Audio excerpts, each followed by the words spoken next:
Welcome to the Wheats on Your Mind podcast. My name is Aaron Harries. Wheats on Your Mind is brought to you by the Kansas Wheat Commission and Kansas Association of Wheat Growers. On this episode of the podcast, we are visiting with Matt Hines with Lowen & Associates.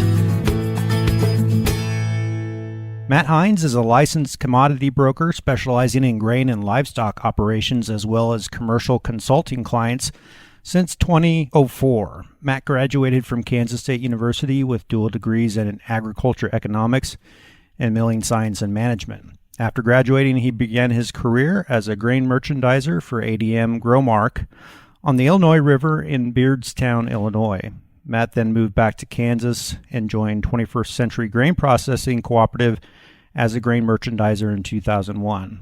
In 2004, he obtained his Series 3 commodity brokerage license and started working with Pete Lowen as a licensed broker, commercial grain consultant, and grain analyst.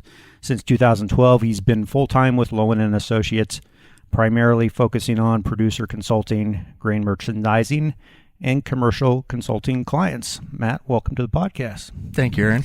We've got our CEO of Kansas Wheat, Justin Gilpin, alongside too. And three of us were in school at the same time and probably didn't cross paths a lot. But Matt, you were in that grain science and milling and management and ag econ. It's kind of an interesting combination, dual major there. Yeah. You've went down the middle of the road, I guess, your career. Tell us a little bit about the path you went on. Sure have. When I graduated high school, I was looking at a business degree of some sort. Actually came down to K-State University or Baker. Baker for international business, K-State more for the ag business. My roommate at the time, my freshman year, was majoring in milling science. And after the first semester, started talking and looking at how the classes kind of overlapped. Would only take me a whopping 5 years to come out with a double major. I did spend a summer in Minneapolis. I interned at a flour mill. One thing I found out is that's probably not what I wanted to do after that summer, but that's okay. I threw in the ag business and looked at grain merchandising. The milling degree has had to help you to some sense, though, in the business you're in. Oh, absolutely. And that's, it's helped me with quite a few of my customers as well. I had some customers that have not only been bakers, flour mills, food companies, but to be able to talk about and also understand their needs, definitely from the milling side. I have a miller that I dealt with for quite a few years and still rings in my head, Matt, I can't grind paper. I don't care if you're long futures. I need wheat. Yeah. Well, I think that's one really unique thing about having that milling science degree is the breadth of classes that you take, the exposure that you get from raw commodity through processing flow and then understanding where that product's ultimately going. I think that's one of the reasons why it's such a valuable degree that comes out of K-State Department of Grain Science, because there's not every person who gets that degree is going to wear a bump cap and work in a flour mill, but that degree opens a lot of doors and opportunities for you to get in and work in different areas of the ag industry or food processing industry or even on the merchandising side. So, absolutely. So Matt got a lot better grades than I did when I was in school, but it's good to have you here, Matt. And we're just kind of finishing up your session that you spoke here at the Wheat U, and you did a great job talking about commodity markets. And I know Aaron's going to get into that a little bit, but we look forward to hearing more about your perspective and how you work with farmers to try to help maximize marketing opportunities and risk management for them. Thank you. Yeah, we are recording this for the benefit of the listener on August 13th, just to give you a time reference here for what we're talking about. Matt, you gave a great presentation here on factors that affect the marketplace. Why don't you run through some of those with us? Yeah, absolutely. And just worked out perfect that we had the August crop report the day previous on Monday. So USDA gave us a bunch more data to dissect and move the market. Bearish news on the soybean side, and really that's kept the pressure on the markets here the past few days. Specifically on the wheat side, USDA cut U.S. acres, both planted and harvested. They did increase yield up to 52.2 bushel per acre, but production still below that 2 billion bushel mark, dropped 26 million bushels versus a month ago. Minor change on the food side, so ending stocks down 28 million bushels, 828 million. It's a fairly comfortable amount. I wouldn't call it super bearish, We've been well over 1 billion bushel carryout in wheat in previous years, but we're also coming off just a couple years ago, only 570 million. Right. And that's when we had, the massive spike in wheat prices, well over $10, reaching up into 12, and mostly from, that US S&D table. Yeah, so still a comfortable amount of wheat, as you said, compared to some other years, and the price of the dollar has a lot to do with where we are in the situation right now too. Sure does. And trade is huge factor, not only in the wheat market but all the commodity markets. We've, I would say, found a niche, Southeast Asia that we are very competitive with year in, year out, mostly competing against Australia. We've also found out that it's kind of hard to compete in the Middle East and Northern African countries when we have such a massive crop coming out of Russia, Ukraine, Europe, and the freight advantage that they have, going to those areas. So Southeast Asia is still a primary market for U.S. wheat. Of course, Mexico, we go into Central Africa, and then down into Central and South America as well. Very competitive there. Yeah, one of the world's largest importers of wheat, Egypt, made a kind of big move, I suppose, lately issued a tender out there. What was that all about? Yeah, I think just some recent headlines that are coming out. It was amazing to see Egypt come out and make that big of a tender, right? 3.4 to 3.8 million metric tons, especially with everything that's going on right now in the Middle East. To see that big of a tender, it's really unprecedented when you consider that maybe is almost 40% of what their total imports would be to do that in one tender. Of course, payment limitations and their initial round of offers were, I think they ended up only buying somewhere between 4 or 5 vessels. But one of the things that we thought might happen from this, the new headlines now that are coming out, is that there might be an actual Russia-Egypt deal that's going to be done that's going to cover a bulk of those, not all the way up to 3 million metric tons, but potentially up to 1.5 to 2 million metric tons on a private deal between Russia and Egypt. And where I come from, right? I mean, you've heard me talk about this a lot. One of the things that makes me, when I look at where Russia has positioned themselves over the last decade, being very intentional and being able to be the world's leading exporter of wheat and their major exporter of energy, so that food and energy being able to leverage companies or countries that are in need. If that would come to fruition, where you see Russia and make that significant deal now that they've nationalized their grain trade, it's really almost displaced the free market system in a way. Right? Absolutely. So sorry to interject that, but I wish we had video, because when Justin's eyes just lit up talking about that massive Egyptian tender, I did the same thing. I saw 3.8 million metric tons, 140 million bushels. Wow. I mean, you've got to be kidding me. Again, 40%. You're going to buy in one chunk. That's showing your cards. That's laying it all out, saying, here we are. We want all the wheat. Bring it to me. And you're right. They only bought 5 cargoes. There were 16 different companies that actually offered grain. Wide variety of where it came from, wide variety of price. Initially, the first offers actually they rejected and came back and said, no, I want it $20 a ton cheaper. There's no chance. I mean, it shocked the market. That put a lot of pressure actually on the wheat market before the crop report came out. And a lot of that has to do with, again, that reminder of, shoot, we're still premium. We're still carrying 20 to 40, dollars per metric ton premium to that world market. But that's okay. Let them have that. We'll keep hammering Southeast Asia. We'll keep hammering Mexico, Central America. Yeah, they bought 5 cargoes. It came from Ukraine, Bulgaria. 259 to 269 a metric ton might not mean a lot, but that's 7 to 730 a bushel. Put it in perspective, we're talking coming to the U.S. probably 290 to 300 per metric ton. So 8 to 820 a bushel. I mean, it's a big difference. So in your mind, how much do you think that they're doing a tender like that because of the uncertainties and the potential escalation that could happen in that region? And very much and so. That what's not priced, what doesn't feel like it's priced in the market right now, is for that black swan event. It is absolutely. I mean, Egypt has never put out a tender for this much. They play the card game very close to the chest. We like to talk about, wheat price was down 10 cents. Oh, guess what? Bet we're going to have an Egyptian tender tomorrow.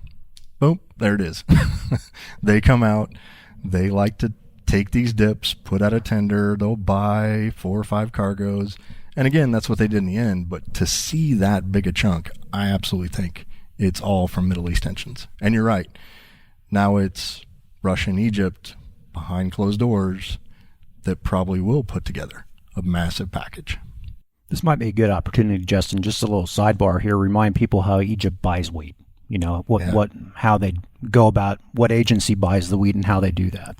Right. So they have one central government buyer that buys, that's referred to as GASC. And the reason, wheat is an extremely important staple for the Egyptian people, where they have a subsidized program where the government subsidized bread production, that nearly 70% of Egyptians participate in purchasing that subsidized bread production. It's very important to the Egyptian people. The Arabic word for wheat is basically translate to life. It is that important and that ingrained in that culture. And so being able to, sustain that subsidized bread product to help feed people that are in need in that population. And Matt touched a little bit on what happens when countries aren't able to have that stability of being able to feed people. And we've seen that just within the last decade of some uprising. And so it's extremely important to GASC. And so GASC being that one government buyer, where the world used to be 30 years ago, a majority were government buyers that would buy large purchases of wheat at one time. And the world has evolved to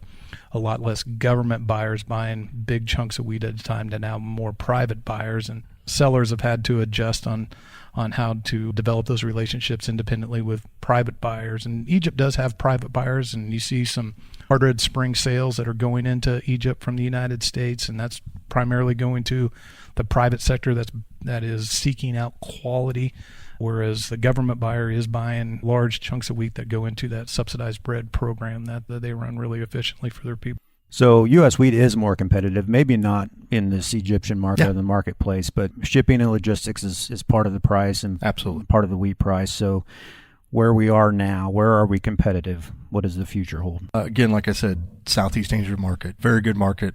Not only, of course, Japan and Mexico are two major buyers of all U.S. commodities, but it's stretched into other areas of Southeast Asia. China stepped up here recently and bought a few cargoes of old crop. They've got a little bit of new crop on the books, just a little. So between that Southeast Asian market, again, Mexico, and going on down, Central America, South America, there's still enough there for us. And USDA is even projecting that our share of the export trade will dip back above that 10% line. We look at the last couple of years, we fell below it, starting to take a little turn. Maybe we can get back up in that 10 to 12. I would love to see 15% of the world market trade. We'll see what plays out. So, Aaron, at the risk of Matt and I sitting here and talking forever, because I think Matt and I enjoy talking about what's going on in the global marketplace around commodities and what that means to producers ultimately. But big part of what you talked about today and what you do with your business, working with the good guys over at Lowen and Associates, is that risk management piece. And one of the reasons why you're watching so closely to the supply and demand fundamentals around the world and what's happening with headlines is because the work that you do directly with your customers, developing risk management plans and identifying marketing strategies for farmers. And you talked a lot about that today. So maybe talk a little bit about what you do and working with Pete and the team, and be sure to let people know how to get in touch with you. Absolutely. First and foremost, half my presentation today, and typically half my presentation wherever I go, is trying to improve your marketing or merchandising skills. Pete and I, came together a long time ago, and is actually a pretty unique story that, we were sitting in the same office, big room. He's trading futures and options, not per se risk management, but he's just a broker. He's taking trades. 20 years ago, that's what a brokerage office did. You didn't consult back then. You just took trades. I sat next to him, and I was cash grain merchandiser. So I was talking about basis and talking to millers and talking to producers. And every now and then I hear him say, well, let's just buy a call. And I'd go, what's a call option? And he'd hear me say, well, that's a really good basis. And well, what's basis? So it really came together that what we need to do is teach our producers to be better merchandisers. How can I be like the elevator, like the processor? How can I make better decisions? And hopefully take some of the stress out. I mean, that's one thing every producer, even our consulting clients that have been with us from the beginning, we still watch the market. Absolutely. And it is stressful. You see markets that move 20 cents now in beans. That's not a big move anymore. Feeder cattle that moved $8-9 and we touched the limit, but didn't stay there. Those are massive moves. So how do we filter that information that's coming at us all the time? How do we, talk to our producers? How do we manage the risk? Successful marketing really is just about picking the best tool at that time you want to make a sale. Price does matter, absolutely, because in the end, you've got to make a profit. If you're not making a profit, you're not in business. But if you can make a profit on every single turn or every single sale, you're going to stay in business. Can't go broke making a profit, right? So on the grain side, what we focus on is actually basis and carry in the market. Those are the two determining factors that should tell you when to sell your grain, along with the flat price, absolutely. So you start with, here's my break even for my crop. Let's look at 25 wheat crop. Already starting to hopefully put those together. If not, please do so. And the first question will always be from somebody that I'm just starting to work with. I'll ask, so what's your break even? What am I going to produce? Well, you have an APH, right? Let's start there. Let's put in something, some kind of yield average, and let's work from there. We'll adjust it as we go throughout the marketing year. Is it worse than that? Is it better than that? But that's the starting point. So I have my APH, I have my costs, which could fluctuate as well. And we're looking at, if I can break even on $5 wheat and it's currently at $6, should I take advantage of that? Should I make a sale? Do I sell 100%? No, never. We're never selling a massive amount of our crop. Our goal is to take multiple chunks, multiple times, spreading that risk out and using multiple tools.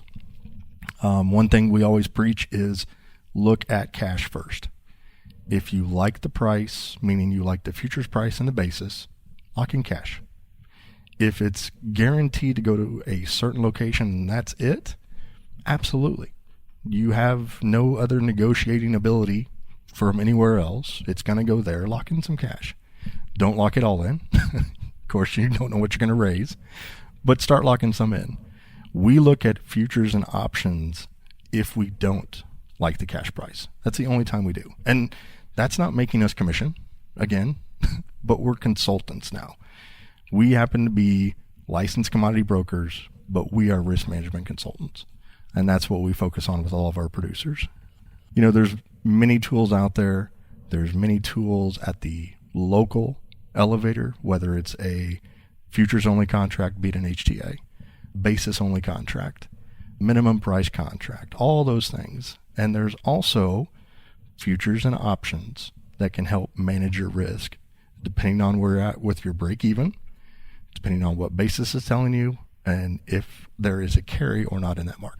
There was a lot of questions and discussion after your presentation today, and it really highlights the fact that in production agriculture, farmers have to know so many different things, from genetics to chemistries to actual being an agronomist and knowing crop rotations and machinery and being a mechanic and needing to fix machinery, whether at planting time or harvest time. How our farmers they're really good at growing a crop. And probably the most complex part, a lot of them will say, is that marketing component at the end of that crop. And so having assistance or being somebody to help with their comfort level and navigating that risk management piece, how important that is. And that was pretty clear today with the questions that you got and the interest. Yeah, very important. Grain producers now have become professionals in how many different realms. As you mentioned, a professional agronomist, a professional mechanic, a professional electrician, a professional everything. And at some point in time, you've got to make that decision. Where do I go get help? What do I hire out? And it might be the agronomy side. It might be some of the production side. Our goal is to literally help you become a better grain merchandiser, help you become a better grain marketer. With our consulting program, we're not taking your acres and taking your bushels and saying, we'll take care of it. We'll just get you the best price we can. No, we can't. We learned a long time ago that we cannot predict where this price is going. But what we can do is help you manage the risk. I used in my presentation the crystal ball. I don't have one. There's no such thing out there. And that's the first hurdle to get over, is that when you're trying to find somebody to help you with your merchandising and marketing, don't go for that person that tells you, hey, 6 months from now, I guarantee you wheat's going to be at $8. They have no idea. Because if they knew, they wouldn't be doing that job. I've used that analogy with quite a few customers. If I knew, I wouldn't be doing this. I'd make 2 phone calls a day, one to sell, one to buy, and that's it. I'd sit on a beach somewhere. But I can't predict this market. What I can do is filter all the information that's coming at you, all the information that's coming at me. I get 50 to 60 emails just of market data a day. And there's no way I'm asking any one of my producers to see all that, filter through it, understand it. So we filter the information. We understand your break even. We understand also your parameters of how much risk you want to take. We understand what you think about your crop. Is it better than I expected? Is it a little bit worse than I expected? Have I sold too much? Have I sold too little? Those are the fluid things that we work through during that entire crop year. And the crop year is not over when harvest comes. On-farm storage, huge advantage, not only with logistics and time, but you control when you want to sell the grain. We've added so much on-farm storage over these past 10 or 20 years. It's amazing. And we have developed merchandisers and marketers now on the farm because of that. They can talk to their, whether it's local elevator, local terminal, even food processor, and know that at harvest, they're willing to pay me this. But if I can hold it till March, they're willing to pay me this. Is that worth storing to that time? That's what we help you walk through. So, Matt, just kind of to piggyback on that, shifting gears a little bit, I know we're kind of using a lot of your time here, but just to take advantage of your experience from the milling side, from the merchandising side, and from a risk management side, you had in your slide one of the largest crystal balls, right? And so, Aaron's done a lot of good podcasts that's talking about a lot of the work that's going on in genetics. And one of the things that's happening at the Kansas Wheat Innovation Center is trying to find ways of creating genetics that help add value with varieties that might be able to be looked at more of an ingredient in a marketplace. Absolutely. And Quality. so if you could look into your crystal ball and in the future as we see outcomes from the Kansas Wheat Innovation Center, whether it's a specific high protein winter wheat, whether it's a certain lower gluten sensitivity type wheat, or whether it's a winter durum that may be coming out for growers, that's going to be somewhat disruptive in the marketplace. If you saw in your crystal ball for farmers to try to capture value with genetics, how do you see that happening, and what transformation would have to happen with the current process of wheat buyers and millers and bakers the way it is now? Absolutely. Great question. And I am a huge proponent of producing for quality, not quantity on the wheat side. We ran through quite a few slides here at this presentation, and again, I talked about where is our export market compared to the world. It's continually shrinking. Now, there's a lot of what I would call feed grade quality wheat throughout the world. We have taught many countries throughout the world how to produce wheat. From the milling days, what is wheat, Justin? It is a grass, right? If you can grow grass in your yard, you have the potential to produce wheat. You do. Now, it's not going to be quality, but it's going to be quantity. And we have enough of that out there. So we do need to find that quality market. One thing I've seen dramatically change just over the past few years is local markets, local elevators finally paying a protein scale. Now, we're not going to see it every year. We're not going to see it everywhere throughout the state, but that is a huge push. And that's what millers are looking for. If I have guaranteed 12% pro wheat on 100% of my bushels, I can guarantee to my baker, I'm going to have 11% flour coming to him, right? And it's not only that, but it's the baking and milling test. Again, I've dealt with millers, and we took samples from multiple locations, and sometimes it wasn't the high pro out of Western Kansas. It was some nice, steady, stable 12 pro that did the best on the mixograph or farinograph. And that's what my miller wanted. Give me all of that. Give me some of this from Western Kansas. And there were some years it wasn't great. We had some low pro in Kansas, so we grabbed some spring wheat and, brought that up. But it's quality. Where can genetics improve? Improving the quality of the wheat. Absolutely getting with bakers, millers. What are your needs? What do you want from this market? And let's help develop that and get it to you.